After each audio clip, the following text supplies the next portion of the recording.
के सभी मेरे साथियों को राजरत्न अम्बेडकर की ओर से जय भीम, नमो बुद्धाय। द बुद्धायन इस धम्मा के 19वें भाग में आप सभी लोगों का स्वागत है। कल के भाग में हम लोगों ने देखा कि बुद्ध ने किस तरह से 5 परिव्राजकों को अपना धम्म समझाया। प्रथम धम्मोपदेश का समापन हुआ और ये 5 परिव्राजक ये बुद्धा के पहले भिक्खु संघ के पहले 5 भिक्खु बने। इन्हें ही पंचवर्गीय भिक्खु कहा गया। अब देखते हैं आगे। जिस रात को बुद्ध ने इन 5 भिक्खुओं को अपनी धम्मदेशना दी, उसी रात को एक और घटना घटी। बनारस में एक राजपुत्र रहा करता था, उसका नाम था यशस। ये यशस काफी जवान था, इसके पास काफी धन दौलत थी और इस धन दौलत में वो इतना लिप्त था कि उसका खुद का एक कुंठागार हुआ करता था, जहां पर कई सारे औरतों को वहां पर उसने रखा हुआ था। दिन भर उनका नाच गाना देखना, शराब पीना, काम भोगों में लिप्त रहना, बस यही उस यशस की जिंदगी थी। ऐसे ही जिंदगी बिताने के बाद, कुछ समय बीतने के बाद उसे इस जिंदगी से वो उबने लग गया। उसको इस जिंदगी से घृणा आने लग गई और वो ये सोचने लग गया, क्या इसके अलावा कोई जिंदगी नहीं हो सकती? क्या इससे कोई अच्छा मार्ग नहीं है? और फिर एक रात को वो अपने पिता का घर छोड़कर वो रास्तों पर निकल गया। इसी तरह से रास्तों पर भटकते भटकते वो इस पिताना के ओर बढ़ा, जहां पर बुद्ध ने इन 5 भिक्खुओं को अपनी धम्मदेशना दी थी। ये यशस इस पिताना की ओर बढ़ते जा रहा था। थकने के बाद एक जगह पर बैठ गया और बैठकर वो अपने आप से ही बड़बड़ा रहा था, जोर जोर से बड़बड़ा रहा था कि मैं कहां आ गया हूं, ये कौन सा रास्ता है, कितना दुख है, कितना संकट है। और इसी तरह से वो बड़बड़ाते हुए आ रहा था। जब सुबह हुई तब बुद्ध रास्तों पर टहलने के लिए निकले। तब उन्होंने यशस को देखा और वो यशस इसी तरह से बड़बड़ाते हुए आ रहा था कि कितना दुख है, कितना संकट है।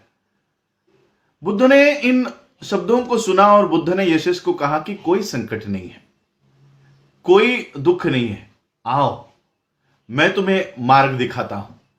और फिर यशस ने बुद्ध को देखा, उनकी प्रसन्न मुद्रा को देखा। यशस ने अपने सोने की चप्पलों को पैरों से उतारा और बुद्ध के सामने बैठे। बुद्ध ने 5 भिक्खुओं को समझाया था, जो आप लोग भी जानते हो अभी, पंचशील, अष्टांगिक मार्ग और 10 पारमिता।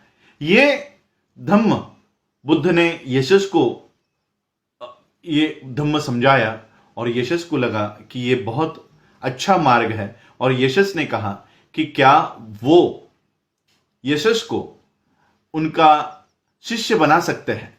बुद्ध ने कहा कि बड़े आनंद से, और यशस ये भिक्खु बन गया। यशस के पिताजी यशस को ढूंढते हुए इस पिता की ओर आ गए और उन्होंने बुद्ध को देखा और बुद्ध को पूछा, क्या आपने मेरे बेटे को देखा है? बुद्ध ने कहा कि कोई चिंता मत करो, आपका बेटा यही है। और बुद्ध ने सारी बातें बताई कि किस तरह से यशस ये चिंता में बड़बड़ाते हुए घूम रहा था और बुद्ध ने अपने धम्म की देशना यशस को दी और यशस को किस तरह से एक बौद्ध भिक्खु बनाया है। पिता अपने बेटे को उन्होंने देखा, उनको अच्छा लगा कि यशस एक अच्छे मार्ग पे गया है, तो पिता ने बुद्ध से अनुमति ली कि क्या मैं यशस को अभी ले जा सकता हूं? बुद्ध ने कहा, कौन से जीवन में लेकर जाना चाहते हो? उसी जीवन में, काम भोगों के जीवन में, शराब में आपका बेटा दिन भर पड़ा रहता था, क्या उसी जीवन में आप उसको वापस लेकर जाना चाहते हो? पिता को बात समझ में आ गई। पिता ने कहा, नहीं, जो यशस के लिए अच्छा है उसके लिए हम खुश हैं, लेकिन मैं आपको, बुद्ध को यशस के पिताजी ने कहा कि क्या मैं आपको भोजन दान देने के लिए मेरे घर पर आमंत्रित कर सकता हूं? तो बुद्ध ने कहा कि ठीक है, हम भोजन लेने के लिए आपके यहां आएंगे। और फिर बुद्ध यशस को साथ लेकर अपने यशस के पिता के घर गए। यशस के पिता के घर ये यश और बुद्ध जब गए, यशस की माता ने यशस का स्वागत किया, यशस की पत्नियों ने उनका स्वागत किया, और उन्हें भी लगा कि अब हमारा बेटा, अब उनका पति एक अच्छे मार्ग पर चल रहा है, और इसलिए उन्होंने भी उन्हें नहीं रोका। और फिर बुद्ध ने इन लोगों को भी ये देशना दी और वो भी बुद्ध के धम्म के उपासक बन गए। यशस का पूरा परिवार बुद्ध के धम्म के उपासक बन गए। यशस के दोस्त हुआ करते थे। उन पांचों दोस्तों को पता चला कि यशस ने बुद्ध के धम्म में शरण ले ली है, और क्यों ना, क्योंकि जो यश के लिए अच्छा है वो हमारे लिए भी अच्छा होगा, तो क्यों ना हम भी बुद्ध के धम्म के शरण में चले जाएं। और फिर इन दोस्तों ने यशस को विनती की कि आप भी हमको बुद्ध के धम्म की शरण में आने के लिए सहायता करें। और फिर यशस ने बुद्ध से विनती की कि ये इन 5 दोस्तों को भी वो बुद्ध के धम्म की दीक्षा दे। और फिर यशस के दोस्तों के साथ और 50 लोगों ने 5 नहीं 4, sorry, Yasas agreed and he went to Buddha saying may the blessed one preach the Dhamma to this 4 friends. तो इन 4 दोस्तों के साथ यशस ने बुद्ध के धम्म में दीक्षा ली, और ये सभी बुद्ध के और भिक्षुक संघ में शामिल हुए। इस तरह से यशस की धम्म दीक्षा हुई। यशस के धम्म दीक्षा के बाद और एक कन्वर्जन है काश्यप फैमिली का। काश्यप परिवार ये बनारस में रहा करता था। इनके 3 बेटे थे। काश्यप परिवार के 3 बेटे थे। वो थे उरुवेला काश्यप। इनका नाम बताने से पहले इनके नाम क्यों पड़े वो भी मैं बताना चाहता हूं। ये काश्यप फैमिली काफी धार्मिक फैमिली थी, और कड़ी होम हवन करने वाली ये परिवार हुआ करता था। तो इनके इनके बड़े बेटे ने संन्यास ले लिया, और वो उरुवेला की तरफ जाकर उन्होंने अपना आश्रम बनाया, और इसलिए उनका नाम पड़ा उरुवेला काश्यप। बड़े भाई ने संन्यास ले लिया है, इसलिए दोनों भाइयों ने अनुकरण करते हुए दोनों ने भी संन्यास ले लिया। और जो बीच वाला भाई था वो नदी के तट पर उसने अपना आश्रम बनाया, इसलिए उसका नाम पड़ा नदी काश्यप। और तीसरे ने अपना आश्रम गया के यहां बनाया, और इसलिए उसका नाम पड़ा गया काश्यप। तो इस तरह से ये काश्यप होम हवन करने में और अग्नि की पूजा करने में माहिर थे। ये काश्यप बंधु इसलिए फेमस थे क्योंकि इन्होंने जीते जी ही मुक्ति पा ली है, इस तरह की भावना लोगों में थी। तो कई सारे लोग, पूरी जनता इनको आदर दिया करती थी क्योंकि ये जीते जी इन्होंने मुक्ति पा ली है। और इनका काम यही हुआ करता था, सिर्फ अग्नि की पूजा करना, और जितने भी पाप किए हैं वो पाप अग्नि की पूजा से वो धो देते थे। तो इस तरह से इनका ये कर्मकांड वाला जीवन शुरू था। बुद्ध को पता चला, और इन काश्यपों के, उरुवेला काश्यप के 500 शिष्य डिसिपल्स थे।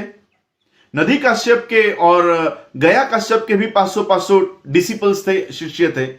बुद्ध को इस बात का पता चला कि काश्यप बंधु और ये काश्यप परिवार किस तरह से जनमानस में इनकी पकड़ है। तो बुद्ध ने सोचा क्यों ना इनको ही अपना धम्म और धम्म के सिद्धांत इनको समझाए जाए। तो बुद्ध उरुवेला काश्यप के आश्रम में आए, यह सोचकर कि उरुवेला काश्यप ये अपना धम्म समझाने का एक मौका बुद्ध को देंगे। बुद्ध ने युक्ति की, और बुद्ध ने उरुवेला काश्यप से विनती की कि क्या एक रात के लिए मैं आपके इस आश्रम में ठहर सकता हूं। उरुवेला काश्यप ने कहा कि नहीं, मैं आपको इसकी अनुमति नहीं दूंगा। और वो अनुमति इसलिए नहीं देना चाहता क्योंकि यहां पर मुचलिंद नाम का एक नागराज रहता है। नागराज यानी स्नेक नहीं, सांप नहीं। नाग एक कम्युनिटी थी, आज भी वो कम्युनिटी है। हम भी इस नाग के वंशज है। नाग कम्युनिटी के ये राजा थे, नाग राजा, इसलिए इनको नागराज कहते हैं।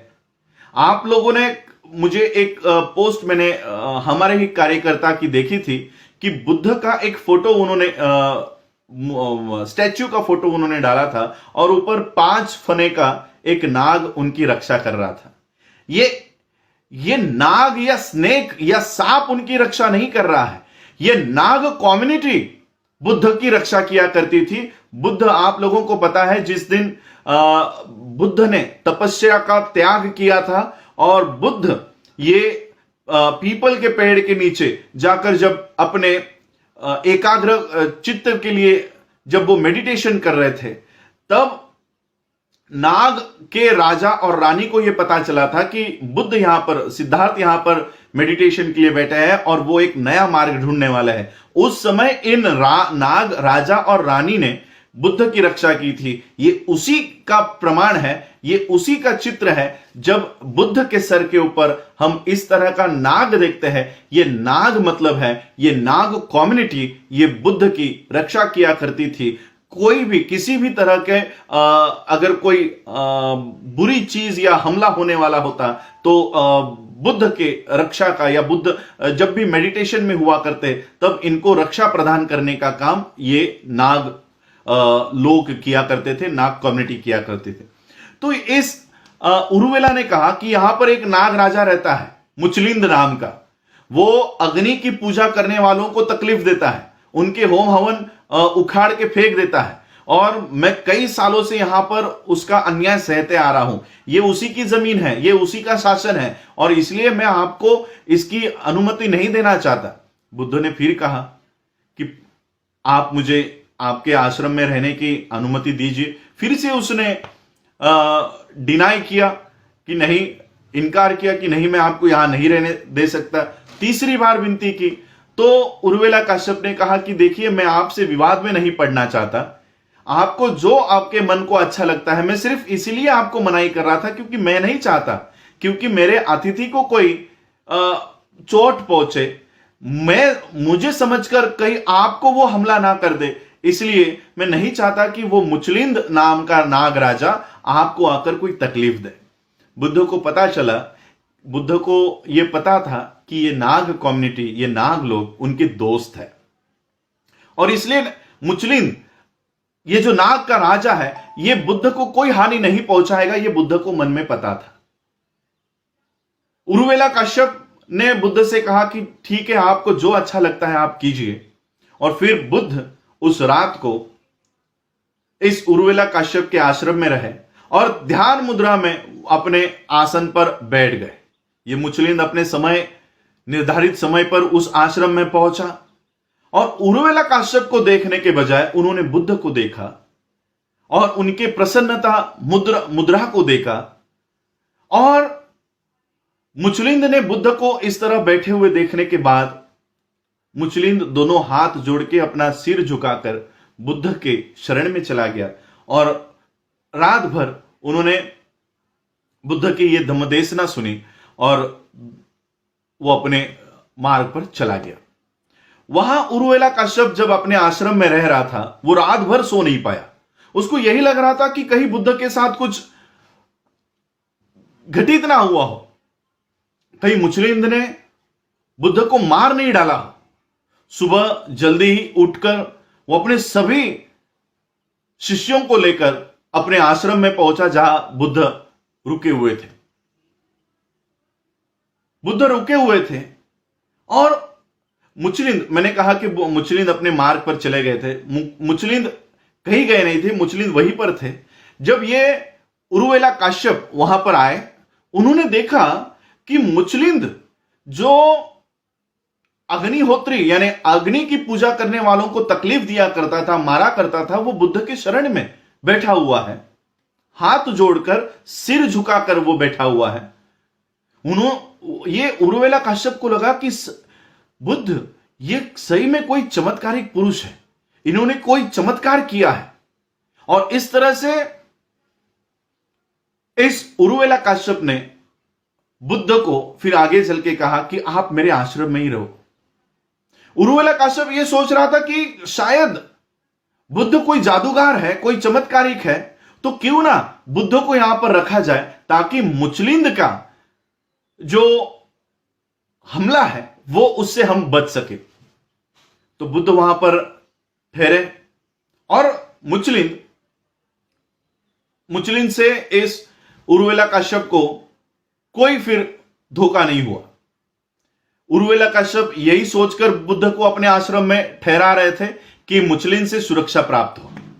लेकिन बुद्ध का उद्देश्य कुछ और था। बुद्ध का उद्देश्य था कि इस उरुवेला काश्यप को अपने धम्म का सिद्धांत सिखाया जाए। लेकिन यह उरुवेला काश्यप बुद्ध को इस बात का मौका ही नहीं दे रहा था। कई दिन बीतने के बाद फिर बुद्ध ने ही सोचा अब मुझे पहल करनी चाहिए। और फिर बुद्ध इस उरुवेला काश्यप को आकर उन्होंने कहा कि क्या तुम अरहंत हो? ये अग्नि की पूजा करने से तुम अपने पाप कैसे नष्ट कर सकते हो? उरुवेला काश्यप ने कहा यह अरहंत क्या होता है, ये हमें समझाइए। बुद्ध ने कहा कि अरहंत वो होता है जो अष्टांगिक मार्ग में जो भी बाधाएं आती है, याद है अष्टांगिक मार्ग, सम्यक दृष्टि, सम्यक संकल्प, सम्यक कर्मांत, सम्यक आजीविका, सम्यक वाणी, सम्यक वाचा, सम्यक समाधि, ये सारी अष्टांगिक मार्ग के आड़ में जो भी बाधाएं आती है, बाधा कौन सी है? लोभ, मत्सर, राग, द्वेष, काम भावना, ये सारे बाधाएं जो इसके ऊपर नियंत्रण पा लेता है, जो इसके ऊपर विजय पा लेता है, उसे कहते हैं अरहंत। तो क्या तुम अरहंत हो? तो उरुवेला काश्यप ने कहा कि नहीं, ये मैं अरहंत नहीं हूं। और फिर बुद्ध ने अपना धम्म देशना इस उरुवेला काश्यप को दी। उरुवेला काश्यप ये बहुत अहंकारी था, अपने ज्ञान पर वो अहंकार किया करता था। लेकिन जब उन्होंने बुद्ध के तर्कों को सुना तब उसे पता चला कि उरुवेला काश्यप का जो नॉलेज है, जो ज्ञान है, वो कहीं पर भी बुद्ध के साथ मैच नहीं होता, कंपेयर नहीं होता, उसकी तुलना नहीं होती। और फिर उरुवेला काश्यप ने वो अग्निहोत्र छोड़ दिया, अग्नि की पूजा करना छोड़ दिया और सभी अपने 500 जटिल यानी जटाधारी अनुयायियों के साथ, शिष्यों के साथ वो बुद्ध के धम्म के शरण में चले गए। और उन्होंने अपने सारे वस्त्र, सारे पात्र, सारे होम हवन करने के पात्र ये नदी में फेंक दिए। नदी में फेंक दिए। ये फेंके हुए सभी पात्र, कपड़े, वस्त्र ये नदी के बहाव में निचली ओर बहते हुए गए। अब अपने बड़े भाई के वस्त्र और पात्र बहते हुए नदी काश्यप ने देखा और गया काश्यप ने भी देखा। नदी काश्यप को और गया काश्यप को यह डर लगने लग गया कि हमारे भाई के साथ क्या हुआ होगा। वो चिंतित हो गए और वो भी अपना सारा काम छोड़कर अपने सभी जटिलों के साथ, जटाधारी अनुयायियों के साथ वो उरुवेला पहुंचे। उरुवेला पहुंचने के बाद उन्होंने देखा कि उनके बड़े भाई ये चीवर में बुद्ध के धम्म की शरण में चले गए हैं और एक भिक्षु बन गए हैं। और अगर हमारे बड़े भाई भिक्षु बन चुके हैं तो फिर हम ये अग्निहोत्र, अग्नि की पूजा करके क्यों इस मार्ग का अनुकरण करते रहे? वो भी अपने अपने जटाधारी अनुयायियों के साथ बुद्ध के धम्म के शरण में चले गए। और बुद्ध ने कहा कि अग्नि की पूजा से हमारे जो हमारी बाधाएं है, ये उसके ऊपर हम नियंत्रण नहीं पा सकते। लकड़ी को जैसे लकड़ी घिसती है और फिर उसमें से अग्नि ये प्राप्त होती है, जलती है, उसी तरह से अज्ञान को अगर अज्ञान घिसा तो काम, क्रोध, मोह ये निर्माण होगा। और इसलिए हमको ये काम, मोह, क्रोध ये सारे को अपने इंटेलिजेंस से, अपने विद्या से और सम्यक दृष्टि से इसको खत्म करना है। और सभी इन काश्यप परिवार को ये अपने धम्म देशना देने के बाद बुद्ध ने इन्हें अपने धम्म में शामिल कर लिया। इस तरह से बुद्ध ने यश को और काश्यपों को अपने धम्म की दीक्षा दी। समय बहुत हो चुका है, हम आगे चलकर और कुछ धम्म देशना देखेंगे जो अपने आप में बाबा साहब लिखते हैं कि ये सिर्फ केवल कुछ उदाहरण है, सिर्फ इतनी ही धम्म दीक्षाएं नहीं हुई है, ये उसमें से गिनी चुनी उदाहरण है जो ये बताने के लिए बाबा साहब लिख रहे हैं कि बुद्ध ने किस तरह के लोगों को अपने अपने धम्म में लिया। एक राजा के परिवार को यानी यश को, दूसरा एक काश्यप जटिल जटाधारी अग्नि की पूजा करने वालों को, और कल से हम देखेंगे और किन किन लोगों को बुद्ध ने अपने धम्म की दीक्षा दी और धम्म में उनको शामिल किया। आप लोगों ने आज मुझे सुना, उसके लिए आप सभी लोगों का आभार। जय भीम, जय भारत, जय बुद्ध।